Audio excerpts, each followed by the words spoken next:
Wasabi forever. Stand for something. We appreciate the blessing, bro. Let's go. Ain't trying to bite it, we create it, then we ride it. We know our wave is seismic and you really can't deny it. We just keep on soaring higher, you would swear it's autopilot. Then you realize tone and shift and made a living off a fly. We are the wave and it's bigger than the moment. It's a movement that's progressing like the truck stick on opponents. It's time to stake our claim, it's time to bring the pain. We're battle tested, now it's time to show it ain't a game. It's time to make a lane, a different vibe, another wave. We're known for killing, shoot, even help them pick their graves. We're breaking free of chains and running towards the daylight. The victory's in plain sight, we're taking flight to reach heights. These boys is tired of waiting, tired of playing, time to go. This vibe's been percolating, gaining steam to explode. Built in anticipation, maybe time to reload. We paid our dues, now we're coming back to repo. We kicking doors, we ain't got no time for peepholes. We keep evolving for our family and our peoples. Ain't playing fair in this game, we just some cheat codes. We are the wave and our hurricanes on beast mode. Welcome to Wave of the Bay. With DJ Spaceship and Knux Phone.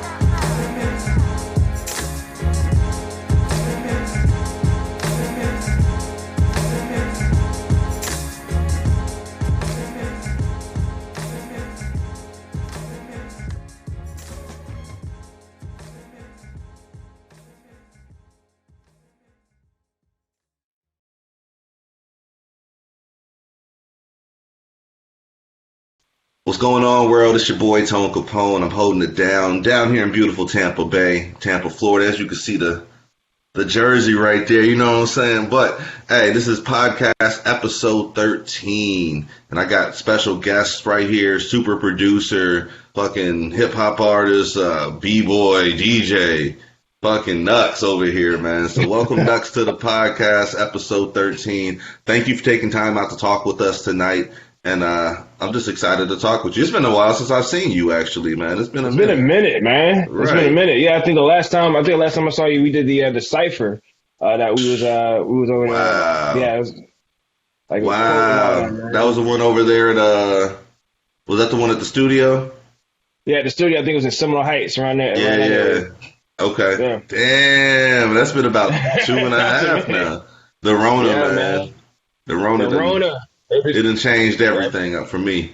I done got lazy, bro. Like, for real, I love being at home. I realize I love being at home, so I don't even be out like that no more. I think it was, in 2020, that's when it, like, all started, right? Like, the Rona stuff? Yeah. Like, in 2021, it was my first time I was over 200 pounds. I ain't never been over 200 pounds. I ain't never been able to get lower than that either. I'm up there now. I'm with everybody else now. Now you done came to the big boy club. I came to the big boy club. My cousin told me, "Oh, you're finally a man now." I was like, "That's funny you say that shit, man." I remember I stopped eating carbs for like 6 months or something. I dropped mad weight. I lost like 30 pounds, and it felt cool to be skinny again, but it felt kind of weird at the same time. Like I felt like narrow. Like I don't know. I can't call it, man. I'm so used to being like over 2. Yeah, I feel you on that because like I've just been like I had did something for Lent. I had gave up red meat. Mm-hmm. that was one of my biggest mistakes, man. Because I got the time I'll be breakdancing, I'll be b-boying. Right. It took all the energy out of me, man. I ain't had none. Like I was skinny, but I can barely keep up with what I used to do. So I can completely understand. It just didn't feel like Like I feel like we all got a body type we need to stick with. I'm looking at pictures, my head all big and shit. I was like, damn. Yeah. I see my temples too deep in there. That shit. That seemed like forever ago, man. But yeah, welcome to the podcast. Appreciate you joining us, man. And let's just go ahead and kick it off with having you introduce yourself to the people out there who may not be familiar with you. All right. Well, yes, it is Knux. These Knuckles. I'm actually born and married out in Florida. I'm from Tampa, Florida. I like you said, I make beats. I used to break dance at competition, but I only teach, or, those who don't do teach. So that's what I do with the b-boying. Mm-hmm. When it comes down to the rapping and stuff, I've actually only been taking it serious for about like the past year. You know what I'm saying? Just LLC. You know, I just got my music publishing up and everything like that. So I'm really, really taking it serious now. And you know, I got a lot more music on the way. I work with with people like got a song with like G3. I got a song with I know you got a Nico Sweet one. Nico Sweet. We've been spinning that broke. Oh, and I appreciate it. I got a song with Nico Sweet, and she's amazing. She's like honestly one of my favorite lyricists out there. I was gonna see my favorite lyricist until I remember Intellect, and they both up there for me. Like Intellect, you know what I'm saying, and we work together too. I'm gonna put you on the spot right now, just because you said that in a battle. Who wins, Intellect or Nico Sweet? In a battle. In a battle. If I'm judging it, oof.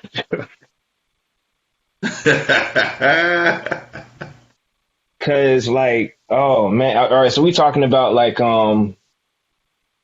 man, that's a hard one. So this is like, cause you already know I used to battle rap too now. Oh yeah. And so like, yeah, man, I used to battle rap. I didn't spar with some of the best of them, man. What's his name? I sparred a couple of them actually. Fred Ease, I had battled with him a couple of times. I think it was called Enter the Dungeon. Okay. Called Annex. Had his own little battle league. That's what I was running. Right. Yeah, me and my homeboy Skillet, and we was running that. So if I just hold it, just that's crazy, Doug. That's crazy. I probably met you before I even remember meeting you, Doug. You probably did. You probably did. Singing. I was just holding the wall up somewhere. For real, I've known Skillet for at least 10 now, probably. Capping. No bull. Yeah, it's been a minute because I met him through all that shit, all that Annex shit. Me and Skillet got work together. Yeah, that's wild. Got a whole mixtape together. We got a whole song we did with Cassie and everything. But yeah, but back to what you was talking about with like it's. I know that from your cipher that we had. Mm-hmm. with the females and the boys, just off of the fact that Nico Sweet has the stage presence, just to make anything sound just completely profound. You know what I'm saying? Anything like just to make the crowd just go crazy.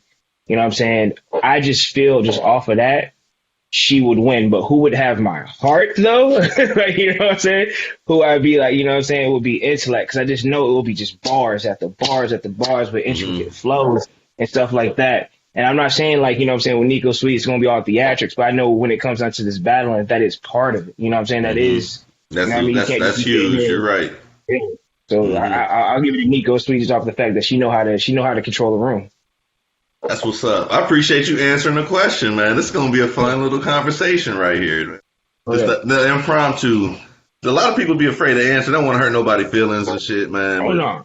You know what it is. There's plenty of talent out here, and those are two of the dopest, like male or female, for real. Like Intellect, yo, we spin her. Yeah. I got her autograph album right here. Me, you can't see it right there. I got it too. Yep. I got it too. I had a copy. I had to. Yes, sir. I had to. Dude. So let's talk about battle rap though, because I didn't even know that about you, and that's one thing that I cannot do. Like, that's one thing I will not step in the ring and do. I'm not that thick skinned when it comes to some shit. Like, they'll start talking about wifey or start talking about baby girl, and we're going to be out there fighting and shit. So how did you transition from doing that into being like what you are now? Like, were you still making beats back then too, or what? I was still making beats, man. I was still making beats before I was doing the battling, man. What actually got me into it was Skillet. Okay. I was watching Skillet do his thing. I remember he destroyed this one dude. I forgot who it was. That is when, writing my own stuff. And then I was supposed to battle this dude named Ken the Rapper. But then like something had fell through, you know what I'm saying? And then like it kind of fired me up because like I was already, you know what I'm saying? I already had 3 rounds written. You know what I mean? And my third round was going to be hard. You know what I'm saying? I was like, what? I'm flipping names and stuff. You feel me? And then, it fell through. And, and then I think I wound up battling Deuce. And then I battled Fred Ease. And after that, I just like, I don't know, you kind of have to be, hungry for it, man. Like, for real. Yeah. Like, you know what I'm saying? Like, you kind of have to, like you said, you kind of have to be thick skinned. You also have to, what's the like? You kind of have to ignore your own criticism. Mm-hmm. You know what I'm saying? Get out your own head. Like, get out your own head. You can't think. Yeah. You can't think too much on stuff. Like, you know what I'm saying? Because it really would put you in a mode where, like, yo, if he says one, yo, hey, if he says this, if he says that. Because I remember one time I heard a punchline, and it was so personal. I'm not looking at him crazy. Mm-hmm. I'm looking at my homeboys. Like, bro, how you know about? You know what I'm saying? Like, how you know about this? You know, he like, who told him? Like, you feel me? Right. And it was like, and at that moment, I'm like, you know, I don't think I'm not hungry. You know what I'm saying? I don't think I'm not hungry. Let me go ahead because I'm about building bridges, not, you know what I'm saying, not trying to burn them off with some petty punchline. You know what I'm saying? Right. Like, Right. Because if I'm going to go there, I'm going to go all the way there. Like, I'm going for the jugular. Just like, I don't want to be that type of dude, and I can't take that back. Like, I'm going to be, you know, you come at me like that. Like I said, like, grown-ass Tone over here fighting like a little kid and shit. I can't do it, man. That dude, Deuce hit me hard on one of the punchlines, and I don't think anybody else felt it, which I loved. I was like, man, that was a personal, and I only felt that, so no one else knows what you talk about. But the one that had got me was Fred Eves. Fred Eves was on my head like every round, and it wasn't even like on personal stuff. He was just like riding, like it was pretty. He was pretty dope. It was definitely a learning experience because he was good at controlling. And actually, that's what influenced my answer. Actually, he was good at controlling the crowd. Uh-huh. So I was just trying to outbar him. He was sitting there, yo, I'm gonna talk to you, and I'm gonna talk to the crowd, and I'm gonna get the crowd involved. I'm gonna make the crowd hate you. You feel me? I was like, that's a good different good strategy, right? Sometimes you gotta think outside the box with it, right? Angles for sure. That's crazy, man. Shout out Fred Eves too, man. That dude's vicious with it, man. He's vicious Yeah. every time. Every time. Deuce too, man. Like you naming some heavy hitters, yo. Deuce, man, yeah. For real. He slept on. I feel like in the whole like industry, he really represented Tampa. And he was talking about quitting, man. Like if he hears this, man, I think he should keep going. Just I'll make sure he hears this. I'll make sure I tag him in this shit, man. Like, he should definitely keep going, man. He be killing it. I don't know if he slept on, but because everybody I know knows him, but everybody I know knows him, so I can't.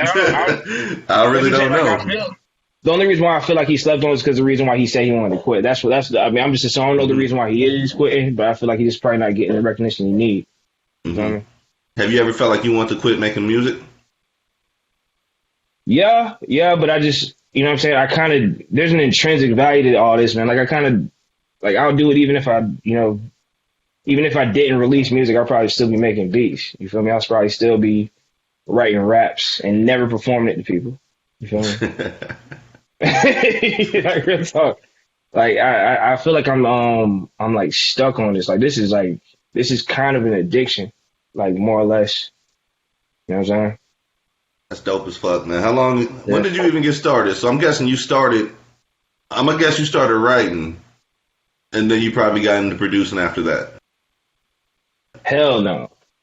I was scared to rap. So, cause like my cousins know how to rap. Like, and my cousins cause like when I was coming up, when I was like when I was like 11, 12, my cousin Donnie, like he would be able to freestyle like from Tampa to Fort Lauderdale, the whole road trip. He'd be able to freestyle, boom, boom, boom, and talk about real life stuff, like talking about that. I couldn't do that, but so I'll be there. I got you on the beat, you feel me? I got you, you know what I'm saying? Right. I'll beatbox on, and I remember one time I embarrassed the hell out of myself, bro. I had my cousin told me to go ahead and try and rap, and I remember I freestyle, but what it was, I took a rap from a Taco Bell commercial. Oh. And it was like, oh, that's what's up. You stole it. You know what I'm saying? Quiet the whole road trip, bro. You know what I'm saying? It really, you know what I'm saying? It really put me on, like, let me just get in where I fit in. You know what I'm saying? I think I'm good on these beats. And then, that's where it started. And then eventually I had a story, you feel me? And I like poetry. So I just like writing it down and not showing anybody. You know what I'm saying? But the rapping came late. Mm-hmm. I ain't want to be a So rapper. what happened? Like how did that even come about? Matter of fact, before you even answer that, let me tell you a little bit about myself because you kind of remind me about myself right now. So I remember I was probably like 11 years old when I started writing poetry.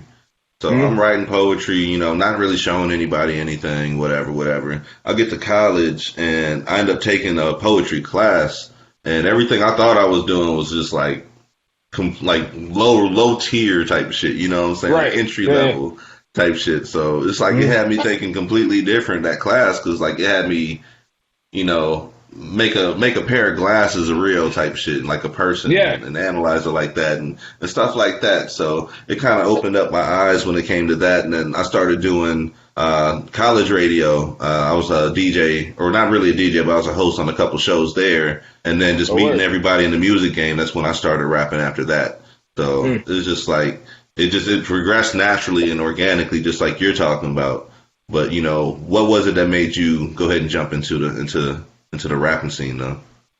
It was the end, I think, of high school.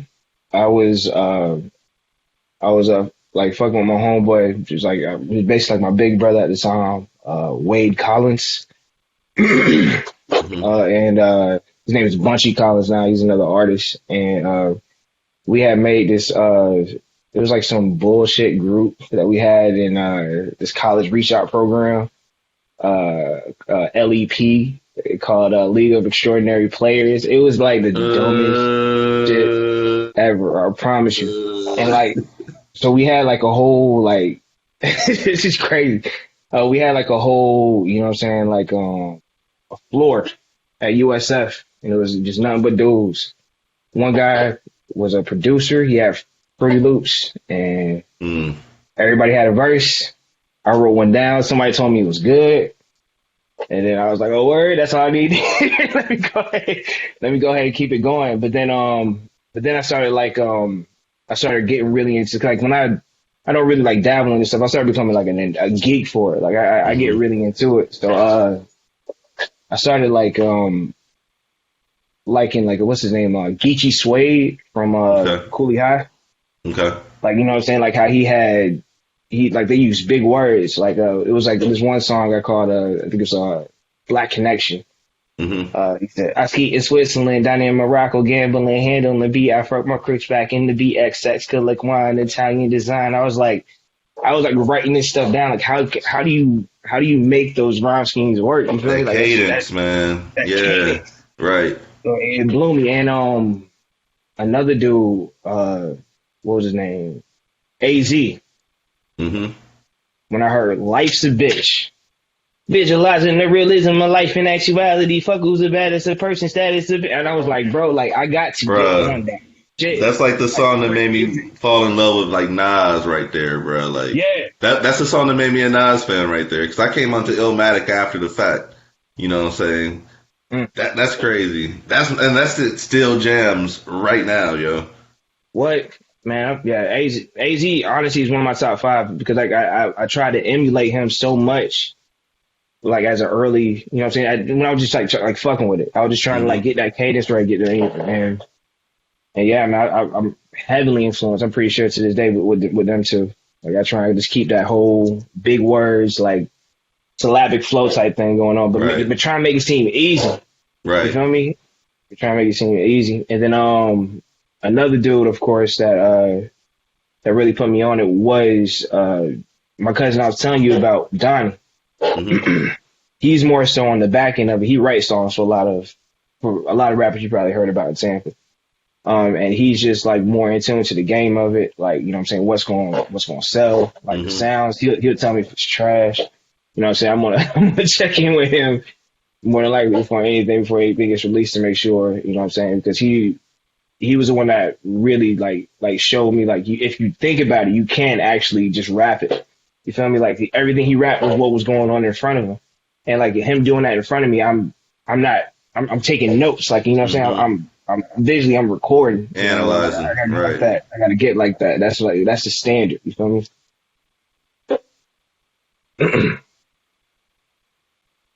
That's the whole thing about it, man. Like you said, each one teach one. Those who know, yeah.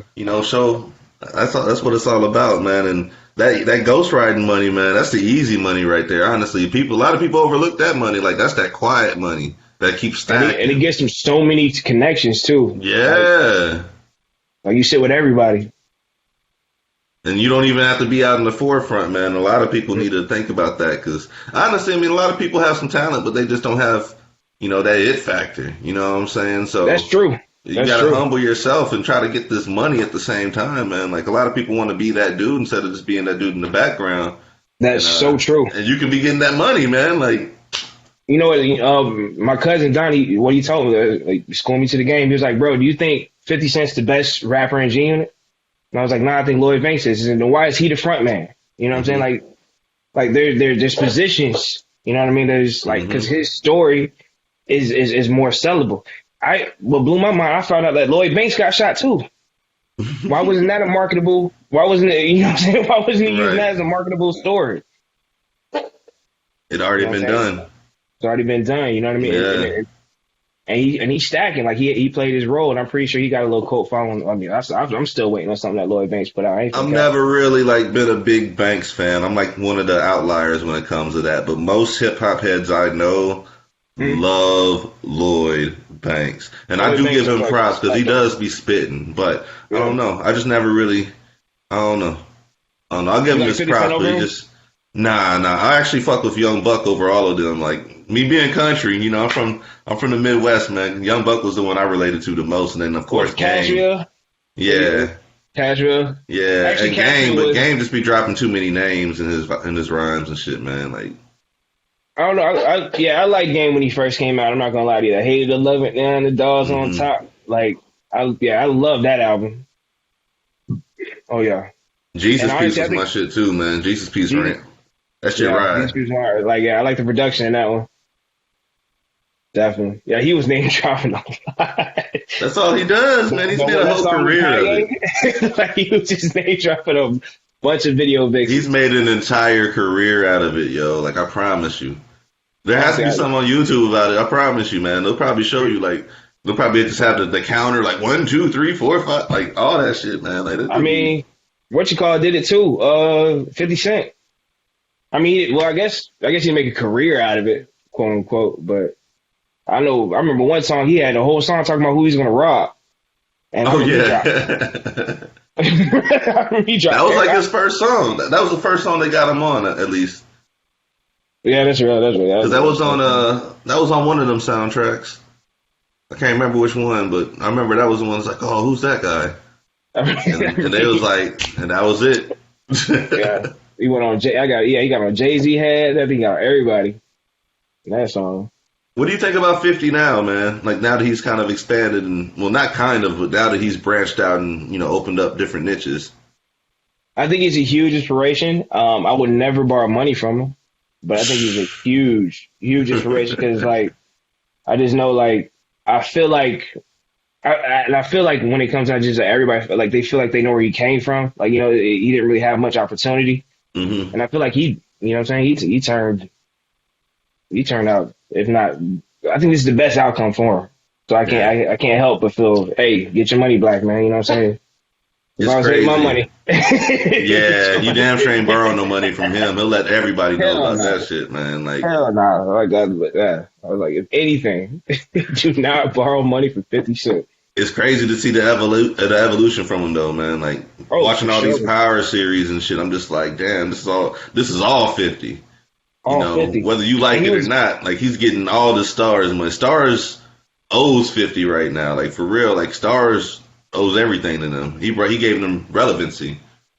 And he's really good at the social media presence too. He's pretty good at marketing. He's a marketing beast. It's insane how he does, and it's effortless. He can turn everybody. He's still on Ja Rule, head. Ja Rule, though. All of them. And it is still the same energy, and it's Tierra Marie. He nah, you still owe me money. It is entertaining, and I'm pretty sure he's making money off of it, off of just trolling, making people's lives hard. You know what I'm saying? And it's just man, I still root for him. I got to root for the bad guy in this one. He's did it. He's who he wanted to be. Ooh, I got a good question for you, man. So, you know you're familiar with the versus challenges, I'm sure, right? Yes, I am. Who would you put up against G Unit?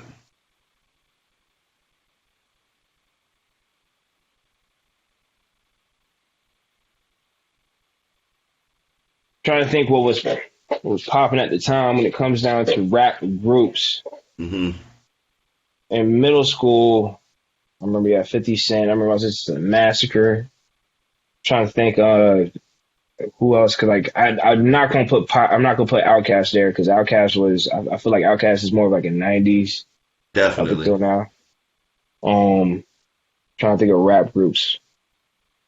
I can't. Yeah, it won't be a tribe. It won't be hieroglyphics.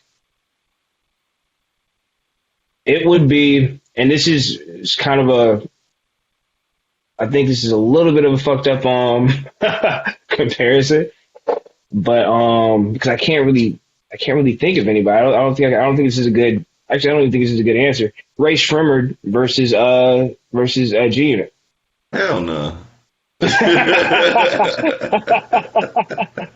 Bro, like what rap groups was, you know what I mean? I'm trying to think because like really they kind of had a chokehold on that. Like Hmm. I'm not gonna say the event like obvious like G Unit versus Murder Inc. yeah Murder Inc. You know what I mean? Because Yeah. it wasn't like that. They had what I'm saying, they had like arm like what Lloyd versus Lloyd. You know what I'm saying? They don't nah. You feel me? That don't even make any sense. Like I'm trying to think like dude. Now that's a hard one, man. It would have to be like rapper for rapper, bro. Like Yeah. you have to give me something else on that one. I've actually never thought of that question before, so I don't have an answer for that one either, man. Like I Yeah, would because probably, like G Unit, honestly, I think like Dipset probably would have been the best matchup for them. Better Dipset, than Locks, because the Locks that was an unfair matchup, like all the way. Like real shit. I would have thought Locks versus G Unit would probably been a better would have been a better you know what I'm saying matchup. that's probably mostly '50s singles and shit. What about Slaughterhouse versus G Unit? Nah, they wouldn't. Individually, Oh, you know what? Oh man, see, but Swisher House versus G Unit would probably be a good one. that's completely different styles. That would be interesting. That'd be You know what I'm interesting. saying? If we talking about, you know what I'm saying, there's a whole, Cause you're gonna see the up South north and and the down there. North. Yeah, that'd be interesting. I don't know. That is gonna take some thought. The one we've been calling for the longest is Mary J versus Mariah, and then I Oh, want to see yes, Outkast Lord. versus a Tribe. But I think that Yeah. would just be off the chain right there too. Yeah, So I've always wanted to see that. I've always wanted to see that. Yeah, when it comes to, Tribe Called Quest completely, I mean, speaking of Tribe Called Quest, they completely influenced my production. yeah, Like, completely, bro. I Completely. came onto them late too, man. Growing up in Kansas, we didn't really have too many outlets.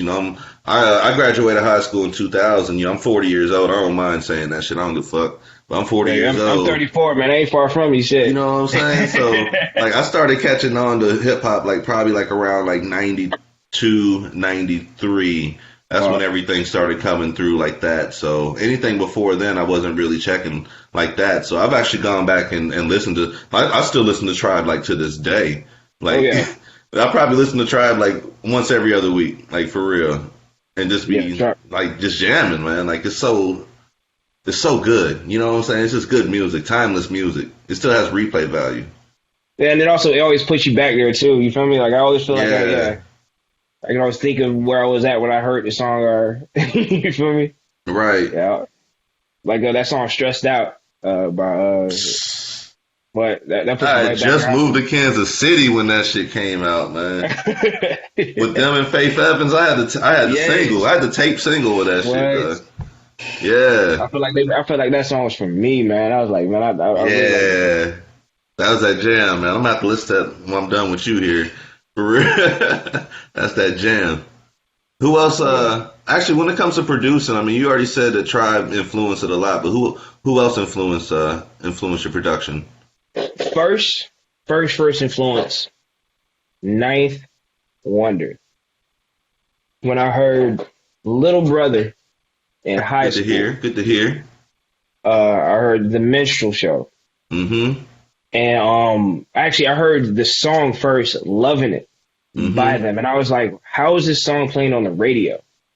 You know what I'm saying? Like, well, this just blows my mind. This sounds like a sample. Like, it sounds like somebody, like, like had a soul record, sampled the record and put a, what I'm saying, a dope ass beat on it. Like, man, that's Mm-hmm. cool as hell. How were they able to do that and put that on the radio and make a song to that? And so I started looking more into it. And my homeboy Wave, who actually put me on the beat making and stuff like that, told me, like, bro, dude's named Ninth Wonder. And guess what, bro? He uses Fruity Loops. And I Yep. was like, bro, we got Fruity Loops at the crib right now. What are you talking? How is he able to, like, and then me and him linked up. He was able to, like, you know what I'm saying? He was able to kind of like do exactly what we were trying to do, like chopping records. We first was just like ripping them off of, I think it was off of like YouTube or something like that. We would just get something random off of YouTube and stuff like that because we didn't really have any record players. And we would use two different, man, we had some Frankenstein thing going on. He was better with the computers at the time. And he made that thing work when it comes down to us like trying to sample because we use like two different softwares, and then we tried to sync the two softwares up and made the beat on one drum beat on one software and had the sample on one software. So recorded that and then put that on one. Like one beat took us all day to make, bro. Like I promise Yeah. you, the beat was trash. But like it was just the fact that Ninth Wonder was making songs that I wanted to make, and I could. Mm-hmm. You know what I'm saying? I was like, oh man, like I got this. Like I just gotta learn more. And ever since then, man, I've been in Fruity Loops. Like I've been in. Like I haven't really ever left Fruity Loops outside of like little samplers and stuff like that. But yeah, Ninth Wonder was immediately made me want to do it. But then I found out about Jay Dilla, and Jay Dilla made me really like fall in love with it. Like Ninth Wonder inspired me, of course, to do it. Jay Dilla made me realize like this is something you could really fall in love with. Like this is something like if you were like really passionate about this sampling stuff, you can do something beautiful. Like Right. Donuts like changed my life. Like and I was like, man, I really gotta get on this sampling stuff. And then I started like getting more into like digging for records. And that's just more of what I'm saying, a thing that I just love doing. Like I like just going to different cities and just like looking for records and stuff like that. And I'm realizing like Jay Dilla did as well. And Jay Dilla also had this one dude named Madlib. And then when I started looking more into Madlib, I'm like, oh man, Madlib is ridiculous with his sampling. He's like more intricate. Like he takes something that's like, regular and he turns it to something completely different and then just like puts it out. Like I just started falling down a rabbit hole and I'm like, okay, who is this? Black Milk now. You know what I'm saying? Who is this? Swami. This dude Swami from Virginia. Knowledge. You know what I'm saying? And then like even it's like local. You know what I'm saying? Before I knew it, like I'm realized I'm surrounded by the beats. You know what I'm saying? By the producers and the beats that I want to make. And I just did exactly that. It's crazy, man. That's I love hearing stories like that, man. Like for real, I love hearing how somebody's just inspired and they just go for it. You know what Bro, I'm saying? Like, and then you get rewarded because of it too. Like that's the thing. Yeah, man. People need to hear those type of stories, man, and stop being hesitant to go after shit because life is not guaranteed. And if like I said, if you stay ready, you ain't got to get ready, man. You got to take advantage of opportunities because you can get past. Time is everything, bro. Facts. For real, you can get past and your window can close and all that shit, bro. And speaking of that, man, you said the window can close and everything, man. How you feel about like? Cause I be talking to a lot of people about like the rap industry and everything, and like that window, man. You think it's like do you think this is a young man's game? It used to be. Me too. That's what I thought too. I don't think it is anymore. But at the same time, the reason I don't think it is anymore is because you can go online and find whatever it is that you're trying to hear, like whatever genre you want to hear. But you got to make sure you have a fan base that's going to support you, or else you need to make sure you get out there to that niche, that lane that you're in. You want to appeal to those listeners and get them on your bandwagon. You look at Jay-Z. Jay-Z's still doing his thing. He's still up there. He tries Uh-oh. Recently, Nas has done dropped 3 albums, like in the last 2 years or so. Oh yeah, So, and he's still old. winning Grammys. Yeah. He's relevant to this day. He's still at the top of his game, and he's like almost 50 right now. You know what I'm Eminem, I saying? think it is 50. Mm-hmm. Yeah. I think that, like, I share the same sentiment. Like, when it comes down to a lot of these things, I feel like it should specifically now be an older person's game, because like you can do it whenever you want to. Like, you don't have to be, you know what I'm saying, specifically a young kid. Like, yo, man, like, go get your money first. You know what I'm saying? Go get that and the third. Find out the back end of it. You feel me? And then jump into it. 'Cause a lot of people don't really know the business, and they think a record deal is, you know what I'm saying, the end all. And I'm starting to see people rather be independent than they would, than they want to be, with a record label. So that means you have to understand the business aspect of it. That's And gonna that's take the thing time. about music too, man. Like, music is full of sharks. The industry is Right. full of sharks, and if you don't know the business, they're gonna eat off of you, and I- all you are is just a plate of food, just You- moving around. man. Like, that's it, man. Thank you. Now, And thank you for just- talking about the business, because that's the main thing I like to hit on too. Like, people don't understand. Like, you can get paid to rock open mics if you got your business right. Oh my gosh, Angel Soto from Benton Records almost made me quit, bro. He's like, damn. He sat me down, schooled me to the game. Of course, it was a free game. You know what I'm saying? If I had to, like, break him up. But he had told me, like, upon a lot of other things about, like, you know what I'm saying, whatever. I followed to a T. That's the reason why I have an LLC in my publishing now, because I spoke to him.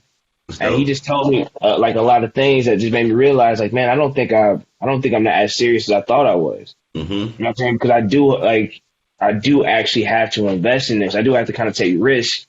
You know what I'm saying? If I believe if I want to do this, then I might as well take risk on, like, and turn it into an LLC, and, like, investing in those software so I can get my expenses versus my, versus my, sales and stuff like that. You know what I mean? I just got done doing my taxes for the first year, man. I was stressful as hell. I almost cussed the lady out of HR. Well, man, it's, you know what I'm saying? Like, it's like that back end stuff. Like, you know what I'm saying? You already know what I'm saying, man. Yeah, I do. Yes, I do. I understand everything you're saying right now, though. You already know what I'm saying. Like, he put me on that, and, like, when I'm hearing all these steps and I'm hearing all this money I gotta, like, invest, I now realize ain't that much. Mm-hmm. You know what I'm saying? When it comes down to, like, if I'm really serious about this, and if I'm gonna be doing this for the rest of my life, that little bit of money I'm gonna spend that year is worth that investment. And a lot of people need to look at things like that. They'll sit up here and try to negotiate prices as if the value hasn't already been established. Yeah. And you know what I'm saying? Like, oh, I'm going to come to you to produce something for me, as if you're not, as if you came to me. Right. You know what I'm saying? Like, I'm coming to you because I've seen your work and your work is dope, and I want you to help me out. But hey, can we, can I cut the price a little bit, man? Like, nah, bro. Like, no, the value is already there, man. Like, the value is there. Are you going to invest in yourself? And if you do, then how are you going to get your money back? Because if you invest in yourself, but you ain't trying to get your money back, then you bullshitting. You're not really investing in yourself. It's just a hobby. You know what I'm saying? It's not a career. And if you're in the music industry, if you're in the music business, if you're a music artist, you want to have a music career, you got to approach that shit like a career, man. Like, all the way. And I'm glad you said that, because that's exactly what Angel Soda made me feel like. It's like, man, I haven't really been doing this for real. Mm-hmm. You know what I'm saying? And what it really was, I was kind of scared of it. I ain't gonna lie to you. I mean, when he told me that, it took me like 5 years to do this. That was 5 years ago, almost. You know what I mean? Like, it was a game I needed. You know what I'm saying? It was a game I could afford, and it was something I finally cashed in on. So, you know what I mean? Like, huge shout outs to him. I think he actually has a distribution company out right now too. That's online. So huge shout out to him. Yeah, man, I rock with them heavily, man. Shout out to the Sotos all the way around Benton. For real. They doing big things for Tampa, man, and that's what we need Big more things. of. You know what I'm Big saying? things. There's so much talent out here. It's just Mhm. like, like we're trying to play our role with the music, the FM radio and all that shit, and then with the podcast. But there's other roles that need to be played in order to get people where they need to get to, and I feel like there's no direction in the Tampa Bay music industry, like, because there's not really any labels out here or anybody that's really on that's trying to reach out and show you what to do? Or, I think that. Yeah, and that's why I really think Angel, like of course the Sotos are like, yeah, like you said, are the blessing for that, are the kind of the supply for that demand, because they will, they will sit you down, they will let you know how to get it. Like he told me something for real, like you don't need to be famous to make money off your music. Like you can live off your music and be straight. Like you put me on placements, you know what I mean? You put me on stuff like that. I'm just like, dang, I didn't think about that. I'm looking for a record label. Why don't I try and get on the video game? right. You know what I'm saying? Like, why not try to get, like, you know what I'm saying? I want to get my music in Old Navy or some shit. You feel me? And just sit, like, and still be able to walk in Old Navy without, somebody trying to make a viral video of them, like, you know what I'm saying? Like, right. Exactly. That low key money, man. That's what I'm talking about.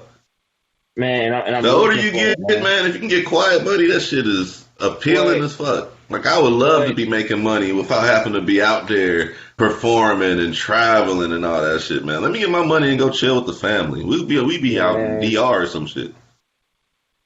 Dude. For real, man. But this is the Ways of the Bay podcast, episode 13. I'm speaking with Knux over here. All of this is not even questions I had planned to ask you. We just up here vibing. And we just having a good time, man, talking with the homie. I want to go ahead and talk about this beat battle that you got going on. Yes, so, sir. Let's start it like this, man. I've done plenty of events in my time. I know you've done plenty of events in your time. What's different about this event coming out of COVID? Coming out of COVID, or if we're out of COVID, however you want to look at it. It's specifically producer focused. What I'm trying to do is more just producer focused events. I feel like a lot of places, like I feel like a lot of places in Florida have, I guess, a reputation. Like, you know what I'm saying? Like, Jacksonville does have a lot of rappers over there. Mm-hmm. I feel like, in Miami, a lot of people go to Miami because that's where the buzz is. Like, in a way, I feel like Tampa, even in Orlando sometimes, like, can get, just pass by. Like, we get like shows that happen on Wednesday, so they can make it to the show that they need to be on Friday in Miami. You feel me? Like, it's weird like that in Tampa. Like, they just really just like. And I feel like when it comes down to it, like, we have so many producers, not just only in Tampa, but just in the central, like, Florida area, that can just, honestly, in the Florida area, I was over here in Port St. Lucie, and I met a director that made beats. So it's just like, just in the Florida area, if we can just turn that into like a hub to where people can just come here for production, that would be dope. I remember watching I forgot what thing it was on Netflix, but Switzerland had like a chokehold on a production on like 90s like pop.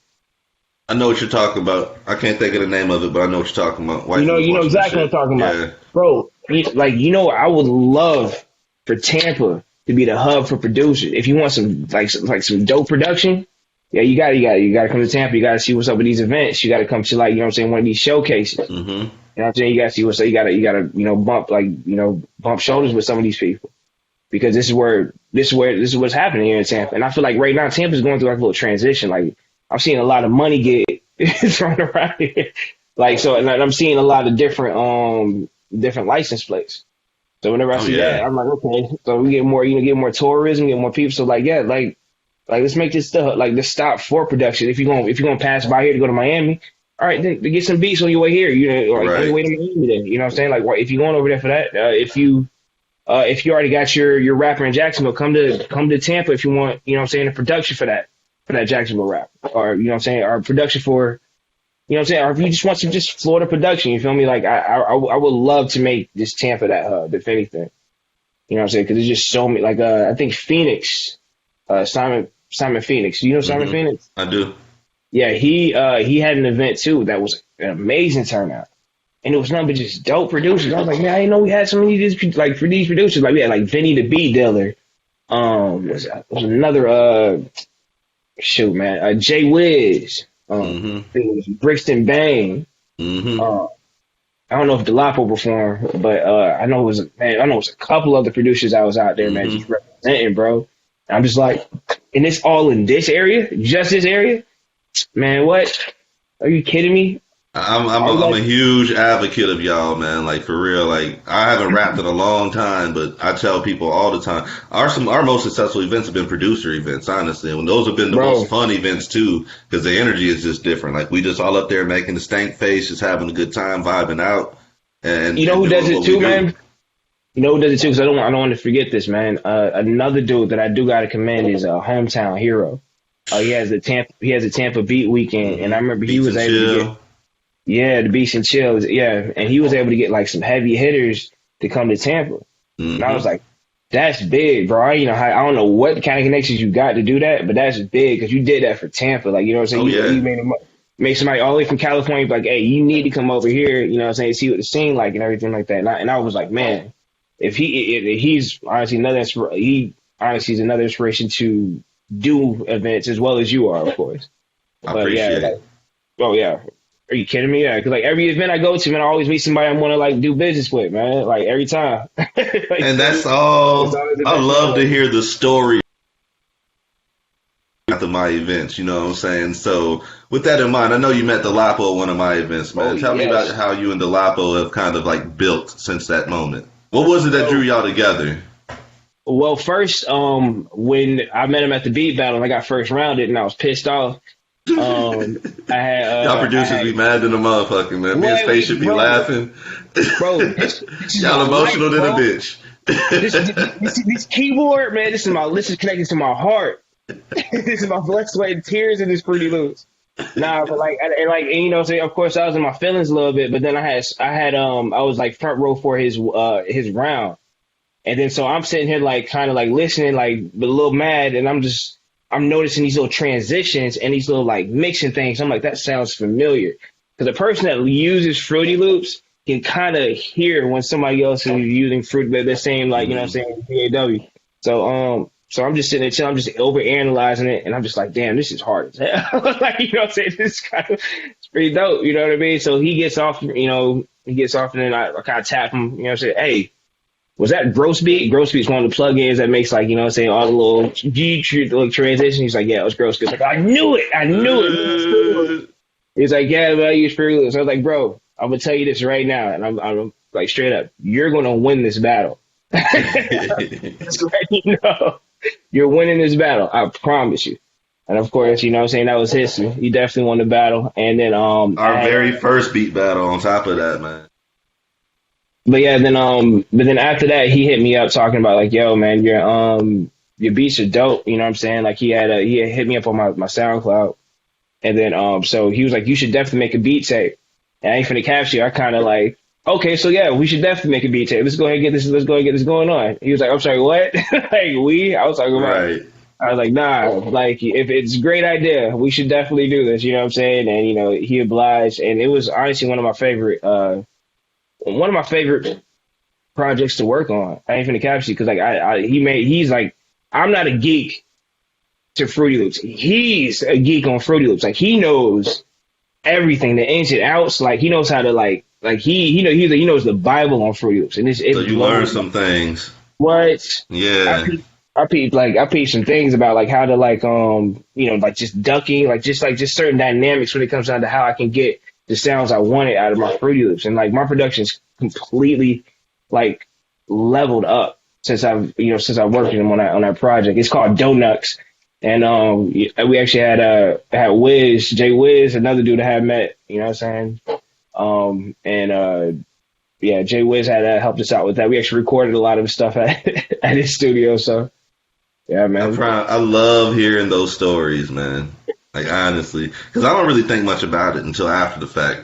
You know, like Yeah, man. Haifa, I'll be talking to Haifa. Haifa will be like, yeah, I linked up with such and such. We did music, such and such. Man, I met him at your event. Thanks, Tone. I'm like, damn, like that's what's up. You know, and like No, we I need just these, man. We yeah, and need that's these. part of the problem, man. It's like I understand. Like people keep asking me, like, yo, when you gonna get back to it? And it's like, I don't know, man. Because the whole thing about it for me, like, and you know this, you know, from throwing your own events, there's a lot of shit that goes on in the background, like behind the scenes shit. A lot of people that don't have anything to do with the event take that shit all the way for granted. You know what I'm saying? So Yeah. it's like I don't know if I really even feel like doing all that shit. You know, like Yeah, you're right. I look like right now, I'm just Because like right now, I'm doing this with with a couple of people, and I'm just trying to see the mistakes we can make. I ain't gonna catch it because I'm not expecting everything to go 100% correct. You know what I'm Right. saying? I'm already seeing some of the hiccups. I'm already seeing some of this, that, and the third. So I'm really just after this event, I'm just trying to see what not to do. I ain't finna catch it. Like, you know what I'm saying?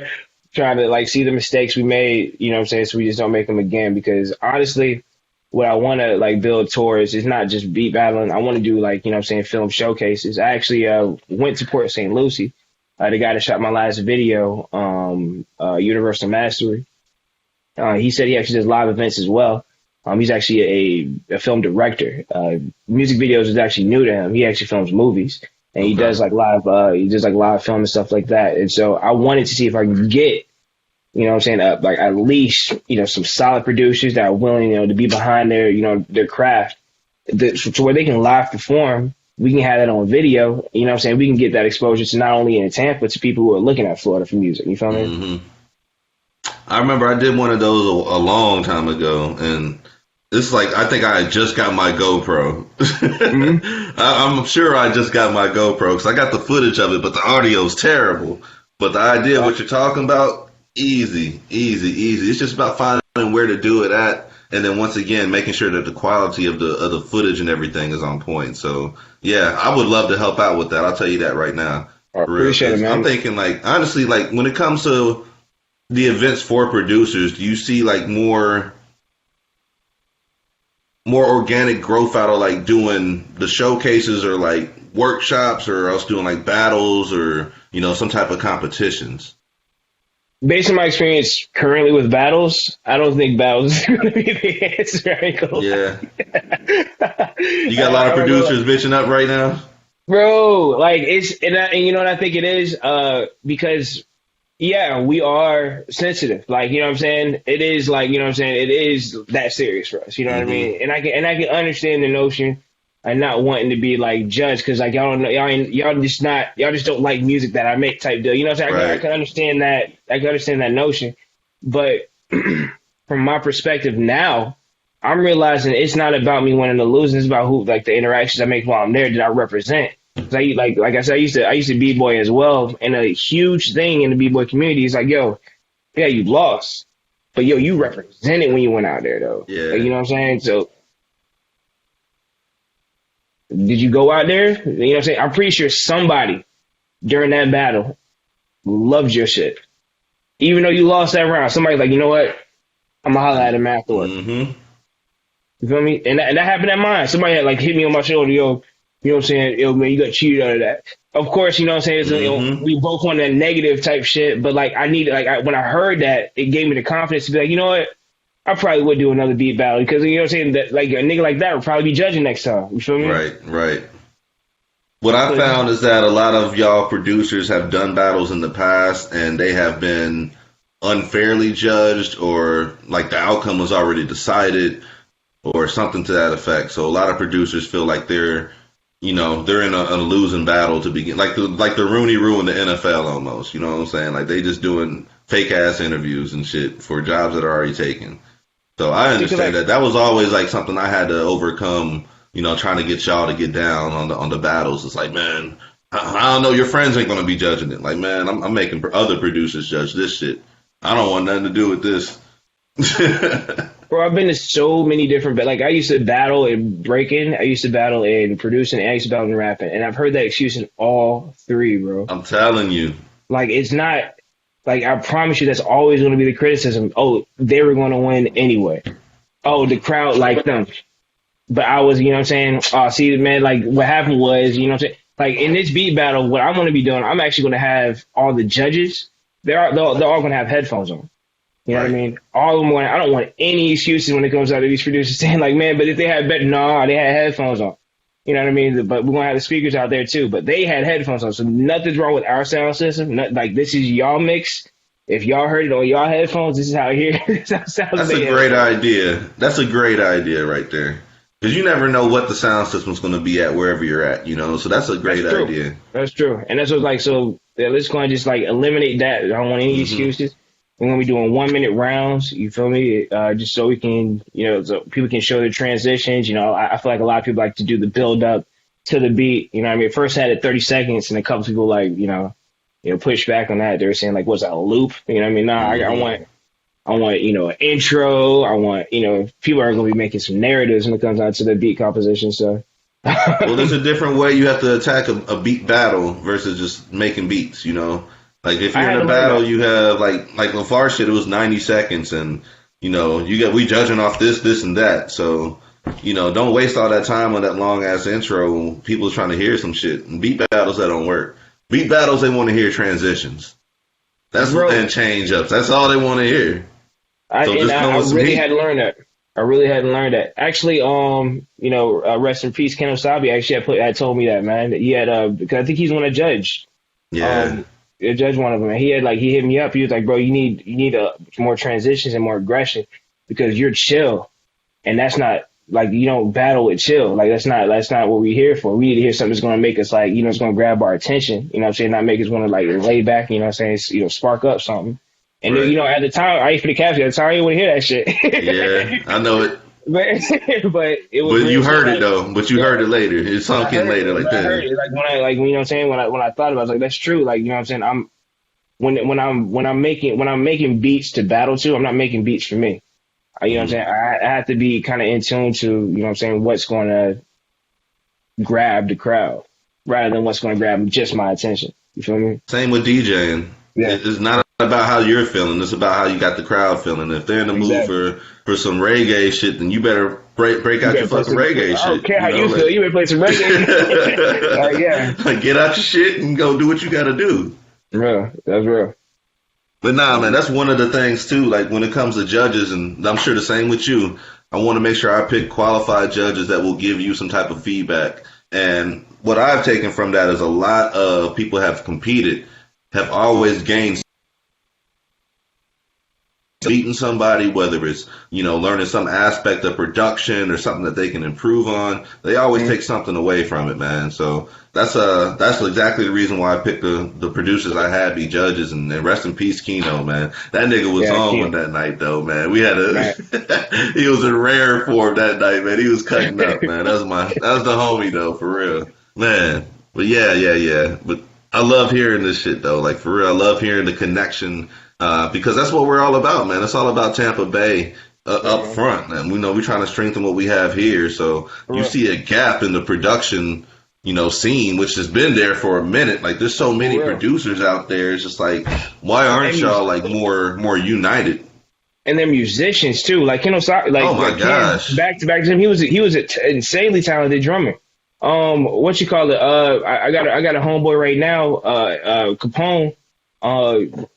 Man, he's going to bassist. He's actually going to be performing. He's dumb on the bassist. He's dumb on the piano. He's going to have his homeboy on a beat machine. I'm pretty sure he's going to go dumb on any instruments. You already know. I can see that playing out right there. Oh yeah, and it's actual musicians here, man. It's really dope. I think we have a harpist here in Tampa. This is a local harpist. I went to one of Mike Mass events, and there was this one lady playing the violin to one of Mike Mass's artists. I was like, man, this blows my mind. Like, I didn't know we had all this here. You feel me? Like, I didn't know this is like, I would think I had to go like outside of the state to find exactly what I see in front of me. You feel me? Right. And that's why didn't you think that it was out there? Is it not promoted properly or what? Why didn't I think it was out there? Because I wasn't. I don't know. I need an excuse for me not to be. I wanted to be for the guy. Like I ain't gonna hold you. I felt like the you know what I'm saying, the reason why I wasn't where I needed to be was because of my city, and it kind of gave me that excuse. You know what I'm saying? Because when it comes down to it, there's no reason for me to think that there are no musicians in Tampa. There's like a performing arts center here. There's a Strass Performing Arts Center here. You know what I mean? There's two different colleges. You know what I mean? There's like the University of Tampa and USF, and then even at I think Hillsborough Community College, they got a music program over there too. So it's just like if I looked hard enough, I can find exactly what I want. And then I found out what's his name? What's the boy name? Sam Millie, Shaq. Beast. Beast. getting placements too. Mm-hmm. Once again, another dude, huge inspiration because he's doing it from a place like where we at. You know what I'm saying? I think I think he's in Plant City. Correct me if I'm Plant wrong. City. Yep. Yeah, he over there in Plant City, and he, you know what I'm saying, he doing it, getting on like stuff like Reason on like, you know, Top Dog Entertainment stuff. Yeah. Gazoo. You feel me? Like, and he's doing it, and it's just like, if he can do it, what's my excuse, bro? You know what I'm saying? Like, you know what I'm saying? He's like, it's all there in front of us. You feel me? That's funny you mentioned his name because we spin his song, Prince of the Summer, as well. And now that you up here, you know, spitting and everything too, like y'all are kind of like mirror images of each other when it comes to that. Oh man, I actually bought a couple. I got a couple of beats from him that I had wrote to. One song was "Go to Sleep" that I had actually performed on Isolated Vibes. That's on YouTube right now, man. It's doing numbers. But yeah, I definitely link with him all the time. He's a really, really dope dude. He actually, I think he DJ'd my big brother's wedding. So yeah, he's in there. Nigga family now then, shit. Yeah, you already know. Yeah, he in there. He locked in. For real. Aunties be asking about him and shit. Yo, we talking with Knux, super producer, hip hop artist, b-boy, DJ, hip hop. That's who he is, man. Right here, episode 13, Waves of the Bay, the podcast. Let's talk about the b-boy status, man. How did you get involved with that? I was when I was in Tallahassee, I used to be in a group called Collage Dance Troupe. Okay. At first, I was like doing like tuts and stuff, and, you know what I'm saying? Because at the time, you know what I'm saying, Jukin was already in Tampa, and I was already doing that stuff in Tampa. I was already, you know, what do you say, getting sturdy and everything like that. But I found out about like a hip hop club that was over there in Tallahassee. I went to Florida State, and in Tallahassee there's a group, like I said, called Collage, and there's a hip hop group as well. They were nothing but b-boys, and I was with Collage Dance Troupe, which was nothing but the female. And of course, you can see why I was in that group. And and we did like hip. Yeah. Oh my gosh. I can imagine in Tallahassee, yo. Man. Anyways. We didn't talk about that. but yeah, man. But yeah, like in Collage Dance Troupe really opened me up to dancing, and then the battling. And then I just realized I can like hold myself up in one hand, and I was trying to emulate the stuff I was watching. This dude named Fraggle Rock. He was insanely good at like doing like inverted stuff. Like, he was strong. And I was like, man, let me get in the gym. Let me get my flexibility up. I remember like I spent a whole night trying to learn the 6-step on my own. And like since then, I was just like always like about footwork, about like stuff like that. It's like mixed into my dance. Then I came back to Tampa. Now Tampa's dance scene is very serious and very competitive. It will actually they actually have a lot of b-boys here, a lot of huge b-boys here. If I was to like go into New York and tell them I was from Tampa, they would probably want to battle me. Be like, oh, you from Tampa? Okay, let's go ahead and let's get it going. You know what I'm saying? Because like we kind of do have a reputation for being the b-boys here. Right. And so like and so when I found that stuff out, I was deep in. I had linked up with we had made a crew called Get Rock Crew. It was and stuff like that. You know what I'm saying? And it was with my homeboy Gurr. It was another homeboy named Jordan. You know, J Sky was messing with me. He was part of another group named Rising Kings. J Rock, he was another part of another group named Rising Kings as well. And we just hit it off. We started going to battles and stuff. The first battle I went to was with J Sky and J Rock. It was over in Gainesville. And shout out to Gainesville. That was one of the best nights in hip hop, man. They had like a dope rapper. Like they had it was just dope, man. It was just nothing but hip hop. And I really did like the scene, especially here in Florida. But after that, we started actually living together. And so when we living together, we all struggling. I'm staying on the couch, bro. So like it not only became like, you know what I'm saying, how it became like a lifestyle. We was going to like the downtown and hitting, you know what I'm saying, trying to like make money. You know what I'm saying, like off of shows. And then before you know it, my homeboy Jay Sky is like, we getting booked for like, you know, bar mitzvahs. You know what I'm saying? We getting booked for like, you know what I'm saying, a show at I think it was at Citrus Park Mall or something when they were lighting the menorah or something like that. You know, we had like gigs like that. I remember one time it was kind of degrading, man. They had us dress up as fucking dreidels, so it's like spinning and shit. I'm just like, bro, I think we should just never do this like if it's again. Like I need to see that picture, yo, for real. No. Nah, we made show, man. Like, I need that shit. Hell nah. We got that scrub federally. Nah. We made that money though, but like, you know what I mean? And it was like the lifestyle. Like for real, like we used to just dance just like literally for 5 hours straight. And you know, wonder why our joints be hurting. but yeah, man, that was the life until I realized, you know what I'm saying, I wasn't really like again, I think it comes like a hunger thing. Like I wasn't really hungry about trying to be better than everybody. Because I think you kind of have to be that hungry. I think there is you kind of have to have a certain attitude, a killer instinct almost. Yeah, especially with dancing. Like that shows. If you ain't that confident and you dance, it shows, bro. Like it's like you ain't really trying to win. You know what I'm saying? Like, you know what I'm saying? This person right here is doing it, you know, doing their best. But yeah, and that's why I realized, you know what I mean? I know the fundamentals, I know the foundation. You know what I'm saying? I ain't making money. I got a good job now, so I ain't out here hitting. Let me go ahead and see if I can get back to the community. So I had started with this place called Level Up Fitness, and shoot, I've just been teaching ever since then. You know what I mean? It's been dope. Level Up Fitness is not around anymore, unfortunately. They closed because of the Rona. So I was actually now with the Tribe. It's actually in Seminole Heights. It's connected with a church there. And I teach a lot of kids, like, you know, breakdancing, you know, the fundamentals. You know what I'm saying? How old are the kids? It gets about as young as I think my youngest is about 9. I think my youngest is 9, 8. Okay. But yeah, I've taught all ages though. I've taught them as young as 5. Okay. Because you know, when it comes down to it, you know, I teach them the foundations of it, and I also tire them out. So it's just like, yeah. Hell yeah, trust me. Yeah, so like at 6 o'clock, they're like, no, you're going to Chad's breakdancing class. You know what I mean? 'Cause I got Us parents need that. We need that. Now I have baby girl in the dance class, but I'm not a fan. And she could be watching this shit. I don't give a fuck. I'm not a fan of her teacher at all, man. Her teacher don't even know her name. The teacher don't even seem like she's challenging them. Because baby girl's 7 now, and she grew up TikTok dancing and all that. So she's a dancer and a gymnast. Yeah. You know, she does all the flips and, well, she doesn't do flips yet, but she's doing cartwheels and all that gymnastic stuff. So, but it's just like, it seems like a money grab from what she's doing. But, you know, it's just something quick for her to do, you know, to stay active and involved. But I think she'd probably get down with some breakdancing for real. I would love to see her try that shit.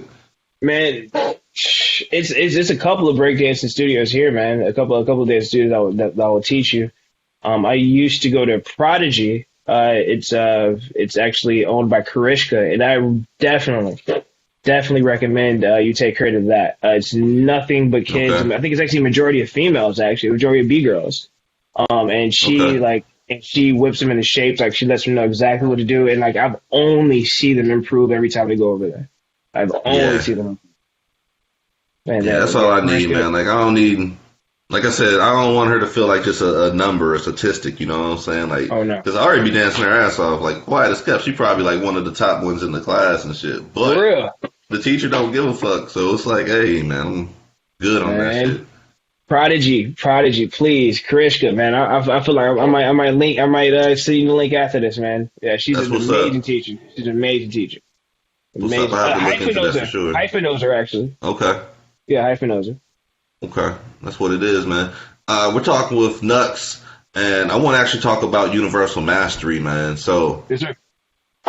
What is today? Today is the 19th. This is actually dropping. We record this a little bit early. This is dropping tomorrow, 4/20. You just dropped Universal Mastery. What's been the feedback so far?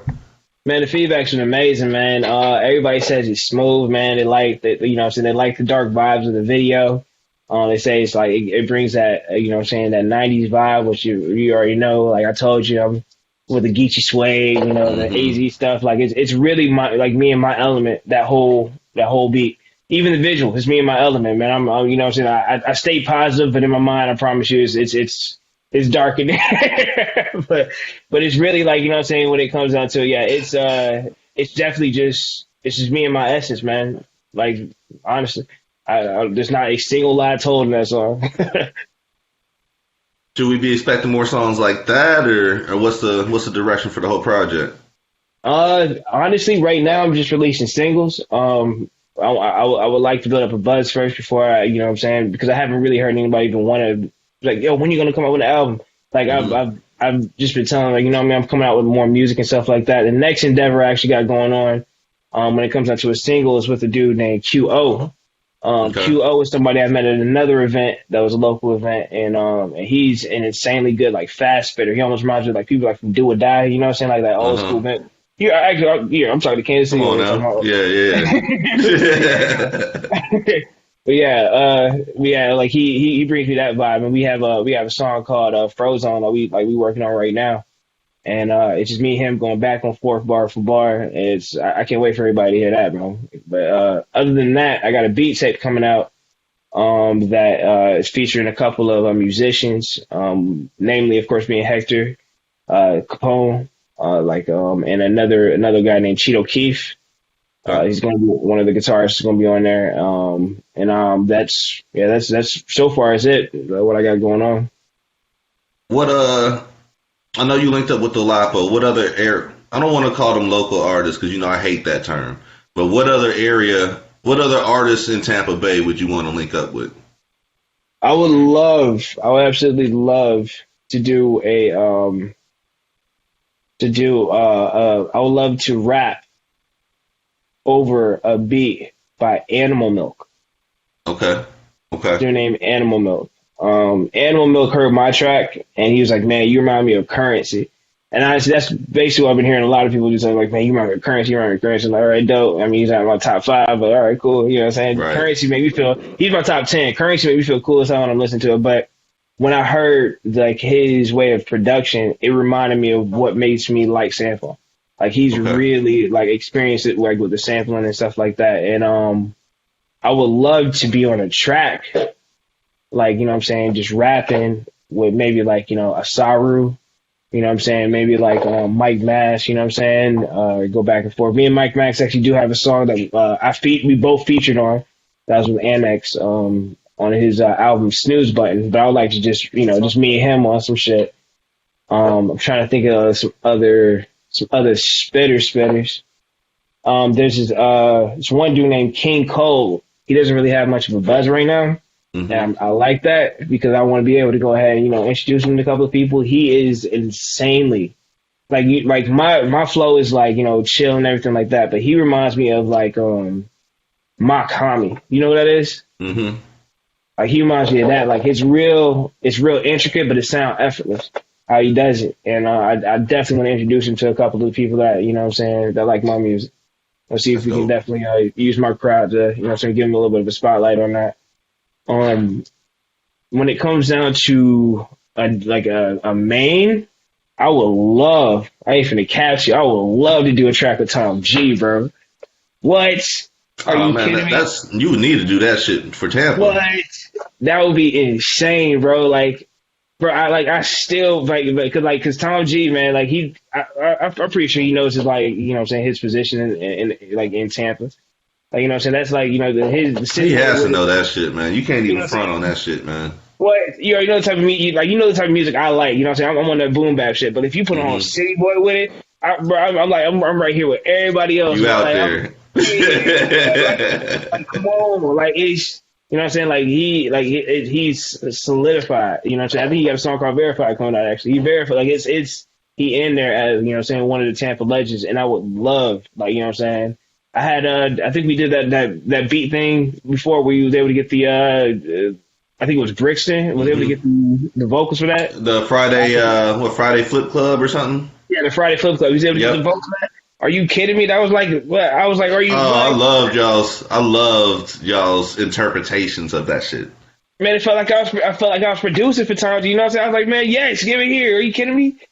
Like, man, I went all in on that one. But yeah, I would love to do a track with Tom G. And shoot, I'd love to do a track with Fresh P too, man. Now I'm thinking about it. Me and Fresh P knew each other for a minute now. I ain't finna capture. When he had first started, I kind of slept on it, but then niggas just elevated like past so many niggas that I know. Like, you know what I'm saying, to the point where, you know what I mean, I'm taking notes. You know what I'm saying? I'm watching his That performance. nigga's Like, an entertain. Yeah, stage game. that's how you do that. Man, please. Like, okay, that's how you perform. Oh, all right, my dumb. Like, you know what I'm saying? Because like I don't know, man. The way he puts in the work and it shows, bro. So like, yeah, I would definitely love to. You know what I'm saying? I would love not to only make a song, though. I'd love to perform it with her. You know what I'm saying? I'm ready to see you perform, honestly, man. I think the whole, B-boy background, plus being a producer, knowing when things are going to drop, the timing of it all. And then I'm sure you be practicing like a motherfucker because you ain't trying to have anybody second guess you. So I can imagine that shit's probably on point, like, for real. Yeah, man. I'm trying to get it all together, man, for sure. Trying to make that grand show. I got a couple of sets I'm getting ready for. That's what it is, man. When's the next one gonna be? I don't want to do it at this show. I want to do it at the next show that I make because I feel like I'm doing too much already. I don't want to stretch myself too thin. But the next show that I'm gonna have is gonna be more of a showcase. It's gonna be way more intimate. Probably gonna be only like 10 tickets sold. It's gonna be at somebody's studio. It's gonna be more so for the footage. That's where I'm going to perform at. It's probably gonna be in September. October, around that time. But yeah, it's gonna be pretty elaborate. I'm a perfectionist, so I'm gonna be practicing a lot for it. Go ahead and drop your social media information so people can find you. All right, well, it's Knux_beats, KNUX_beats. That's on Instagram. You can find me on any platform, Spotify, and that's KNUX Knux. You can find me on SoundCloud, of course, Knux Beats. If you're just looking for me on Facebook, just type in Chad Jackson. You can find me there too. Shoot, that's my we're giving government names out. Man, man, what? I'm past aliases. You know what I mean? I don't got no prize. What? Facts.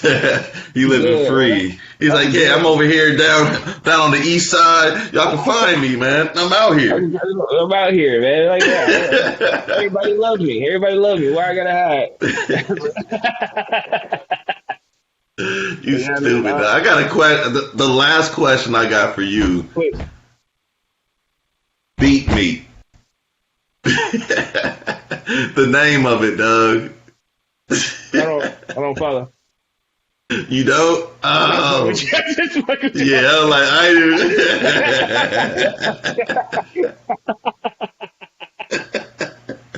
I was like, I ain't about to act this shit out right quick. All right, so story time. All right. It's completely X's fault. All right, that's it. So at first, bro, because this was like, I ain't for the cats. This was kind of like a spur of the moment thing. So the only reason why I even started throwing this beat battle is because one of my homeboys, I don't want to name drop because I want to feel like, you know what I'm saying, I'm throwing shade at that. But one of my homeboys, he owns a strip club. You know what I'm saying? He was like, man, I would like to, if you throw a beat battle, you feel me, like this, that, and the third. And I was like, all right, cool. Let's go ahead and do it. I mean, since you already giving me the venue, that's nothing. You know what I'm saying? He's like, all right, cool. All right, but this is going to be like in Pinellas County. I'm like, oh, okay. You know what I'm saying? I'm thinking like, all right, that's dope. All right. He's like, yeah, it's a strip club. But, oh, okay. A beat battle at a strip club. Okay. All right. A beat battle at a strip club. You know what I'm saying? And so we're sitting there like mixing stuff around. So like, my mind, I'm sitting there like, if you're like a funny ass name. Right.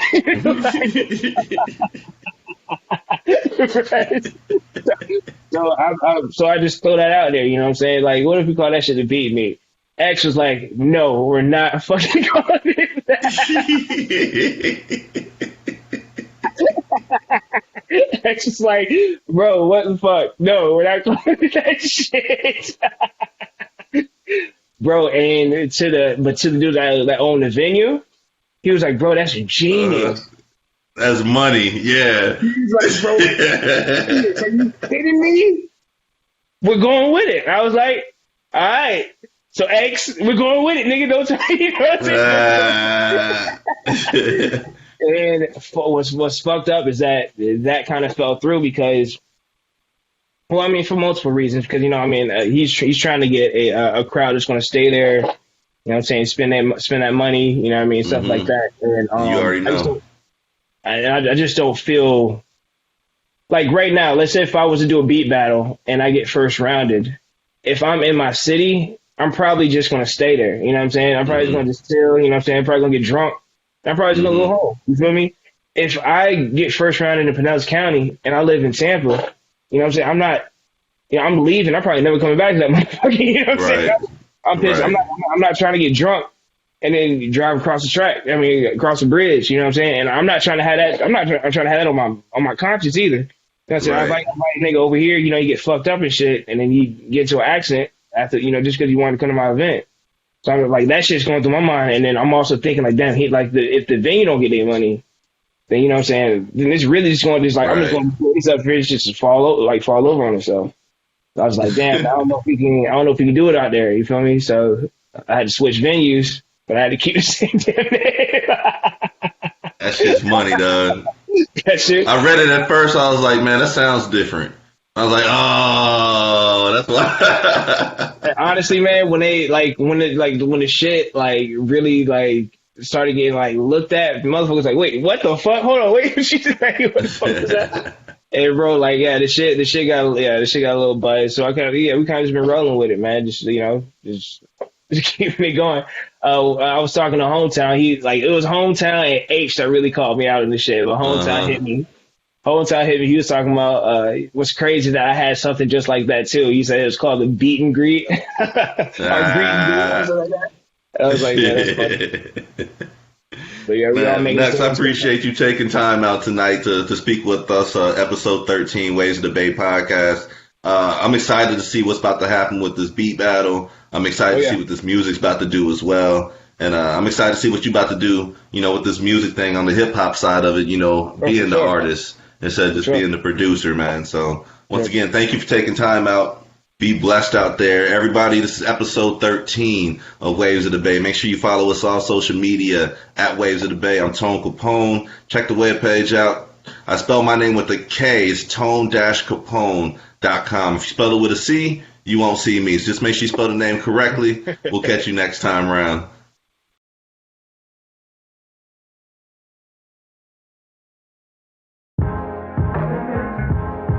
It's Kino Sabi forever. Stand for something. We appreciate the blessing, bro.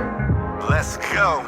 Ain't trying to bite it, we create it, then we ride it. We know our wave is seismic and you really can't deny it. We just keep on soaring higher. You would swear it's autopilot, then you realize tone and shift and made a living off of fly. We are the wave and it's bigger than the moment. It's a movement that's progressing like a truck stick on opponents. It's time to stake our claim. It's time to bring the pain.